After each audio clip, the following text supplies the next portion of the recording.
Hello guys! Hello! Sagittarius, welcome dito sa aking channel, Kapalaran 888. Welcome! Alamin natin kung anong messages, vibration, gabay, energy para sa inyong lahat. Ito ay general reading, so pwede kang makaresonate. Gamitin mo yung intuition sa panonood. Sagittarius. Okay, marami tayong baraha sa ngayon. Okay, third eye chakra, Sagittarius. Harmony, accelerated motion, heart chakra, and spiritual strength. Wow. So, makikita mo dito, ang third chakra mo is napaka-active sa linggong ito. Marami kang mapapansin. Marami ka din na makikita. Diba? Ang problema lang dito is, pwede tayong maging judgmental. Pero sa energy mo, wala namang ganun. Kung makikita mo dito, balanse. Like, for example, yung mga taong dating traidor sa buhay mo na hindi mo napapansin na traidor sila, posibleng malaman mo siya sa ngayon. Parang, yung instinct mo ba, yung third eye mo, makikita mo yung bawat galaw ng mga tao sa paligid mo. And 66, be calm. Okay? Kailangan mong kalmahin ang iyong emosyon. If ever ang dami-dami mong ma-realize or ma-recognize na mga plastic, mga taong negative, or kung sino man itong tao na to, manluloko, scammer, kung ano pa man, be harmonious. Kailangan mong bigyan ng peace of mind yung sarili mo eh. Okay? Kasi wala kang, parang kahit sabihin na natin na ginagawan ka nila ng hindi maganda, hindi mo obligasyon na i-correct sila. Kasi buhay nila yon, karma nila yon. Third eye chakra in harmony. Siguro ang dami mong marirealize ngayon regarding relationship.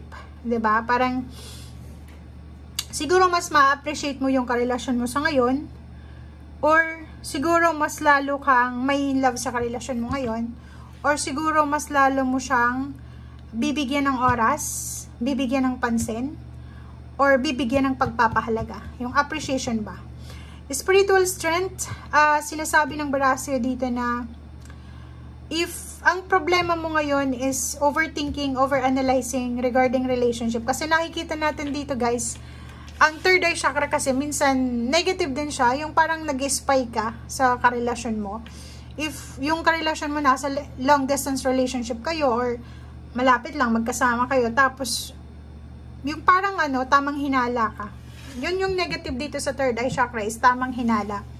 Yung ang bilis ng mindset natin na maghinala, parang mindset talaga. Yung isip natin, okay? Okay, so may iba din sa inyo dito na isang hindi inaasahang relationship ang pwedeng dumating, mabuo, or pwedeng isang connection. Like yun, pakikipagkaibigan, acquaintance, parang ganon. So, like sa sasakyan, sa bus station, sa jeepney station, or saan man na lugar, pwede kang makatagpo ng relationship ngayon ng sobrang bilis na parang kidlat.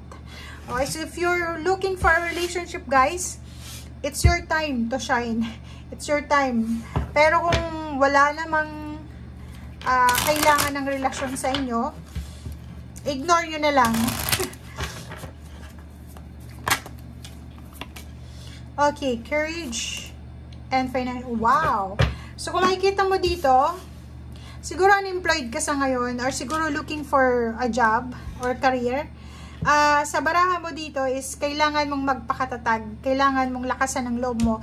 If feeling mo lahat na ng company pinuntahan mo na, nag-apply ka na, nag-send ka na ng resume, pero wala pa ring reply, ang barahang ito ay sinasabi na make sure na lakasan natin ang ating loob. Okay? Lakasan mo pa yung loob mo, wag kang panghinaan ng loob. Kasi minsan, kung kailan tayo nang hina ng loob or pinanghinaan ng loob, doon darating yung blessing. So, sa financial health mo, yung foundation, siguro sa ngayon, hindi siya masyadong maganda. Siguro, if in a relationship kayong asawa mo or live-in partner, girlfriend, boyfriend, sila yung may financial prosperity ngayon. And isa yun sa pwedeng maging dahilan sa relationship ng pag-aaway kasi yung pride, 'di ba? But kung makikita mo dito, alam mo sa sarili mo na masipag ka, alam mo sa sarili na magaling ka, sa trabaho or makisama. So, wag mong problemahan yung financial health, yung foundation mo. Siguro sa ngayon wala ka pang balance sa flow ng money, pero hindi natin alam, 'di ba? Weather lang 'yan. Minsan nasa ilalim, minsan nasa ibabaw. So, pwede ngayon ay nasa ilalim ka, pero pwedeng bumaliktad ang mundo, 'di ba? So, 'yun.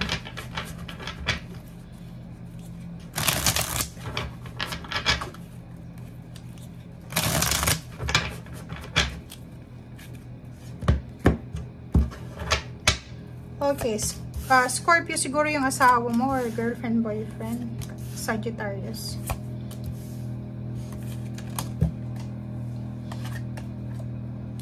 Okay. Nakikita ko sir dito, Sagittarius, yun na nga. Atong third eye chakra, mag-iingat ka kasi pwede na itong bulagin yung pagmamahal mo. Pwedeng, dahil sa third eye chakra na yan is maging silosa ka.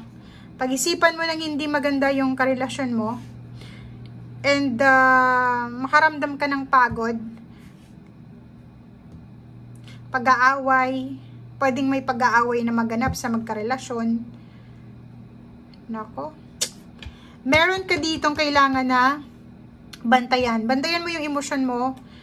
Take care of yourself, take care of your health, family, relationship din. Or your peace. Kasi nandito ka sa 5 of wands and 9 of wands na makakaramdam ka ng pagod eh. Pwedeng yung karelasyon mo, yun nga, nasa long distance relationship kayo, hindi nag-reply ng di oras or, diba, nag-reply siya ng late. So, pwedeng magalit ka, maging cause ng pag-aaway. Ito din na mga hindi nyo pagtulog dahil sa sobrang overanalyzing, overthinking, o ano nang ginagawa ng karelasyon, pwedeng mag-cause din ng sickness. So, make sure na balanse tayo sa linggong ito. Okay? Nakakaloka. Okay, so yun. Kung makikita mo dito, may choice ka daw. May choice ka na maging masaya, may choice ka na maging malungkot.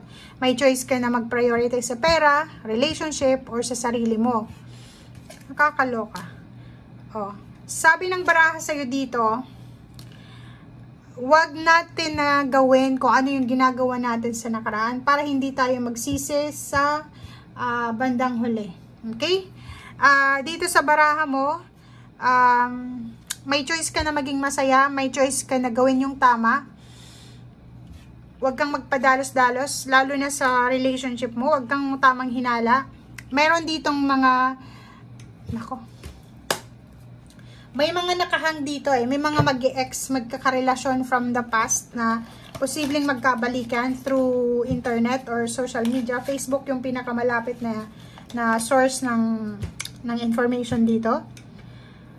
Relationship, pwedeng nangihinayang ka sa ex mo or pwedeng yung ex mo nangihinayang sa'yo. Or siguro binabalikan mo kung ano yung mga nangyari sa nakaraan na parang gusto mong balikan. Okay? Ang dami-daming messages ngayon na sobrang mix since yung February is sobrang magulo yung February guys, okay? So, thank you for watching and see you again. Bye!